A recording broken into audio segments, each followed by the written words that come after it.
And welcome back. Today I'm going to onion dye this primitive wall hanging or table runner that I made last week. If you missed the video how to onion dye, look up there. I'll leave the link up there and below the video. I am going to use the onion dye that we had just made in the last video over this to give it a primitive look. This is camel from a man's jacket. This is wool from a woman's blazer. The binding is wool from a pair of women's trousers. And this is an old beeswax that my friend Mary gave me. I start with just plain tap water and a good bristle brush. And then this was the onion dye that I left over, and I just used my grunging brush. And like all my dyes, I always wet the fabric, yarn, or whatever I'm working on with water first, and then I use my dye, whether it be walnut hulls, grit dye, natural dyes. I always wet whatever I'm dyeing first. That's just the way I like to do it.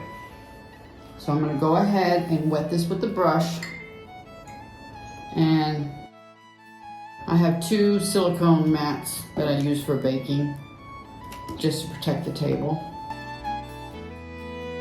No rhyme or reason. I'm just going to try to get it all wet. And that includes the binding. I'm going to also do the binding.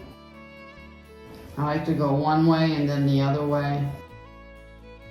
Sometimes it takes a while for the water to soak in the wool.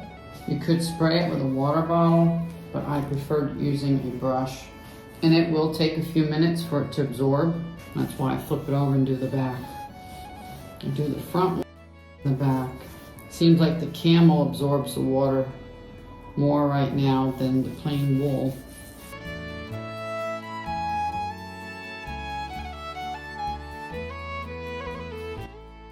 And of course the cotton is going to absorb it a lot quicker than the wool.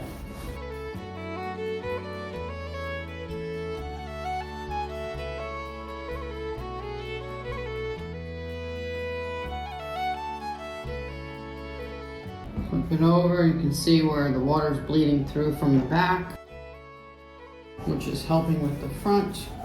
This was all hand stitched by me, and I did the buttonhole stitch with linen that I had left over from a weaving project. I find these types of brushes work a lot better than foam. Put on some good music and take your time. You don't want to rush this part.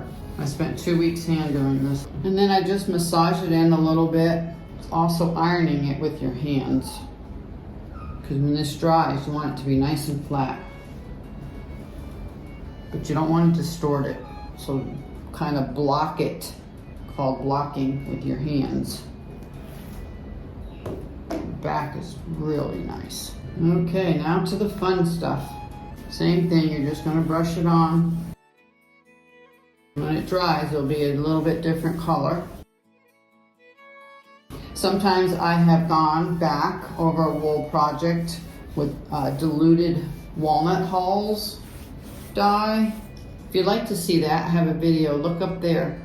I have 1 or 2 videos on walnut hull dyeing. But with wool table runners and wall hangings like this, I just prefer to use an onion dye. It just makes it look aged differently than the walnut hulls.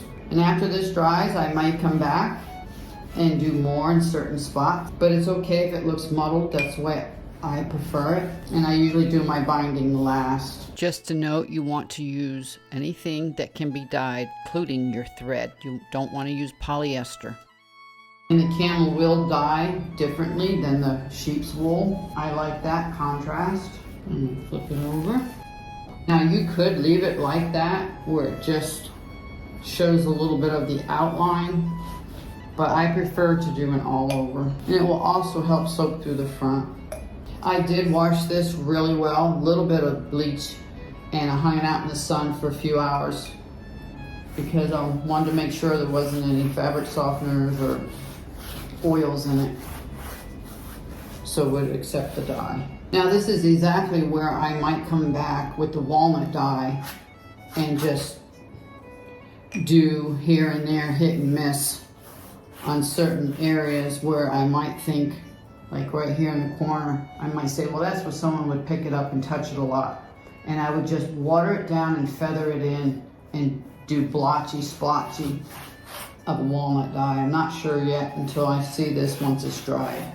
And as you see, it didn't use hardly any. Still have a half a gallon left. And when you're all done with what you think you want to do, make sure you leave it flat and then take your hands and use them as an iron. Don't rub. You want to block it and press it. Like after I weave, I measure, make sure it's the same distance. I try to. But you want to leave it flat, no sun. You can even put it on your bed as long as it has protection. If you have a fan over your bed like I do, and let it dry flat. And then tomorrow, I'm going to leave this for now. I think it's pretty well the way I want it. And then tomorrow, I'll film again and let you see what it looks like after 24 hours to see if I'm going to do any more to it with the onion dye and or walnut hulls. And we'll see you tomorrow. And here is the front before I started doing the onion dye, and this is the back before I started doing the onion dye. And here it is, all completed. It's resting on an old grain bin that's in my bedroom. The lighting really can't show the true beautiness of it. Let's see if we can't see the difference. This is before it was onion dyed. This is after. This is camel. This is the background, before, after. This is the binding, before and after. You can definitely see the difference. And I'm not going to go back and use any walnut hulls. I like it just the way it is. Look up there, there's the link for the DIY craft playlist with lots of primitive ideas and techniques. Please make sure to visit it. Thank you for joining me today. I hope you liked this. Please give a thumbs up, share on social media, leave a comment below. And this is Jersey saying see you on the next video.